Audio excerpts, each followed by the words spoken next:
Encuentra tu persona vitamina. Hoy vamos a hablar un poco del libro Encuentra tu persona vitamina, un bestseller con más de 350.000 copias vendidas. Y que nos hace reflexionar cómo alcanzar un grado de felicidad en torno a vivir en familia y a relacionarnos con la sociedad. Escuchen el fragmento con atención. Una pequeña presentación: la oxitocina, la hormona de los abrazos. Es una hormona muy importante para la mujer en su vida reproductiva y tiene un papel esencial en el embarazo, el parto, la lactancia y en las relaciones sexuales.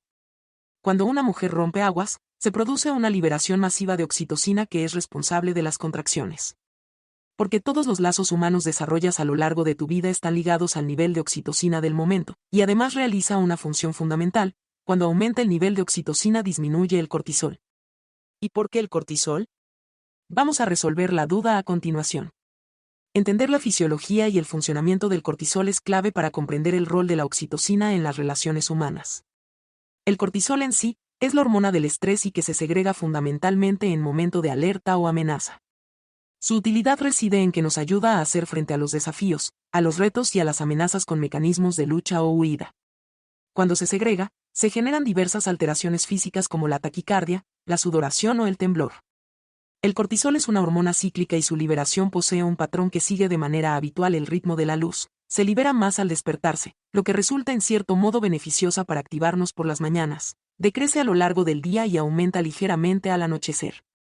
Pero ten en cuenta una cosa: la mente y el cuerpo no distinguen una amenaza real de una imaginaria. Ante algo físico que sucede en la vida o ante una suposición que solo existe en la mente, el organismo reacciona de forma muy similar. Te pongo un ejemplo: imagínate que estás en números rojos y que recibes una notificación del colegio de tus hijos porque no han podido cobrar la cuota mensual. Esa situación de tensión activa un pico de cortisol que en los próximos meses puede surgir en ti con el miedo o la ansiedad de que esta situación de dificultad económica se repita.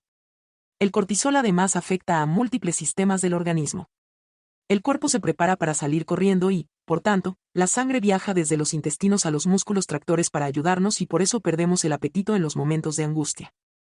Porque el ritmo cardíaco acelerado lo que hace es que el corazón bombee más rápido, facilitando el transporte de sangre y nutrientes a los músculos para que estos respondan ante la eventual amenaza.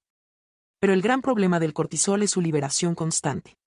Ante una situación de incertidumbre o preocupación grande, el organismo se intoxica de cortisol, es decir, hay demasiados niveles de esta sustancia circulando por la sangre. Un cerebro estresado se inflama. De hecho, las últimas investigaciones en depresión versan sobre este trastorno como una enfermedad inflamatoria del cerebro.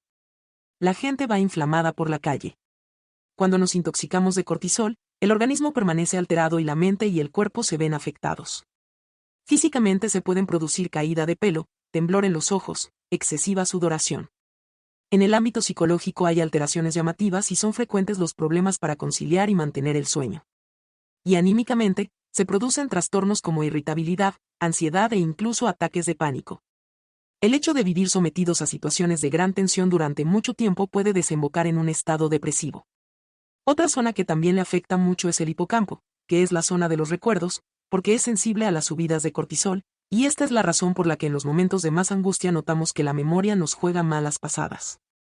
Cuando vivimos en modo supervivencia, la mente solo busca encontrar soluciones o salidas al reto puntual que identifica, pero no es capaz de profundizar o captar detalles ni, por supuesto, realizar acciones pensando en el medio plazo. Y finalmente también surgen cambios en la conducta. Esos altos niveles de cortisol derivan en un aislamiento y en una ausencia de ganas de relacionarnos.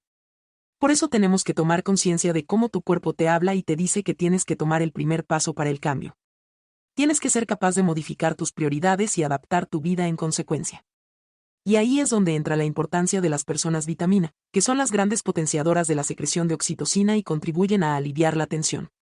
Por ejemplo, un abrazo bien dado puede bajar un pico de cortisol en un momento complicado. Una mirada de confianza puede impulsar de modo decisivo a alguien a superar un reto difícil.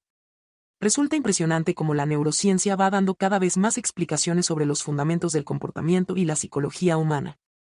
Y uno de los campos en los que más avanza, la ciencia en relación con la oxitocina es, precisamente, el estudio de cómo los niveles de esta pueden influir en la toma de decisiones. En el organismo tienen lugar de manera permanente e inconsciente complejos procesos bioquímicos esenciales para la toma de decisiones, para las relaciones humanas y el estado anímico. Y además contamos con dos poderosas herramientas, la voluntad y la inteligencia, para gestionar los impulsos y las tendencias. La voluntad es la joya de la corona de la conducta. Una persona con voluntad llega más lejos que una persona inteligente. Porque uno decide lo que acepta e integra en su vida, ya que el ser humano va adaptándose entremezclando sus vivencias con la bioquímica propia del organismo, de la mente y del alma, convirtiéndonos en quienes somos hoy. Los vínculos afectivos. Uno de los aspectos más interesantes de la oxitocina es que su papel no está exclusivamente ceñido al ciclo reproductor, sino que está presente en aspectos como la empatía, la confianza o las conductas altruistas.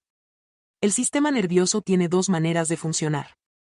A través del sistema nervioso simpático, que se pone en marcha en los momentos de amenaza y alerta gracias a nuestro cortisol. Y el sistema nervioso parasimpático, aquel que permite que nos relajemos para recuperar la fuerza, las defensas y el ánimo tras una etapa de mayor tensión o ansiedad. Esto nos lleva a la conclusión de que si conseguimos cuidar la alimentación, si aprendemos a respirar y a gestionar el ritmo cardíaco, seremos capaces de controlar mejor nuestras emociones e intuiciones. ¿Qué es un tono vagal bajo?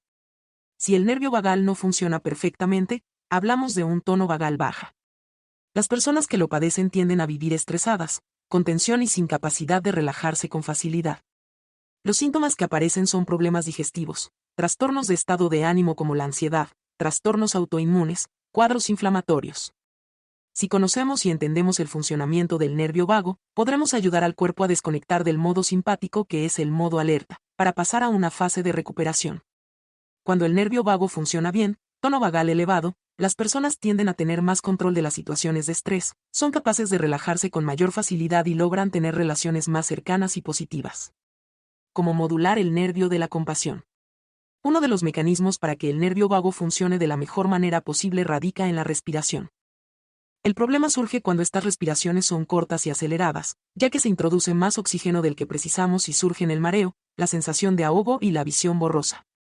Ser capaces de realizar una respiración controlada y consciente, respiración diafragmática lenta, favorece la relajación muscular, la movilización de otros músculos accesorios de la respiración y la activación del nervio vago. No solo la respiración estimula el nervio vago, también lo hace. El agua fría. Tras la ducha, permite que el agua fría impacte en tu cabeza y cuello. La primera reacción será de sobresalto, quizá incluso sea desagradable. En ese instante intenta realizar un ejercicio de respiración profunda y consciente. Cantar. La vibración de la voz estimula el tronco del encéfalo por donde discurre el nervio vago. Reírse. Genera un bienestar fisiológico y emocional real. La empatía, una herramienta vitamina. La empatía supone la capacidad de ponerse en el lugar del otro y conectar con él y con sus emociones. Cuando uno se topa con alguien que sufre y siente empatía hacia esa persona, el cerebro segrega oxitocina de forma natural, activándose el sentimiento de generosidad. El organismo libera oxitocina cuando nos comportamos con generosidad y compasión. Vamos conociendo la misión de muchas hormonas. Cortisol se activa en momentos de estrés. Dopamina, relacionada con el placer y el circuito de recompensas.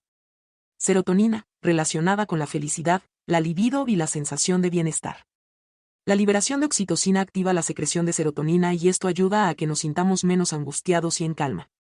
La dopamina también se estimula en esos momentos y nos genera un enganche, para querer volver a repetir una actividad, ya que nos genera placer y nos ayuda a sentirnos bien con otra persona.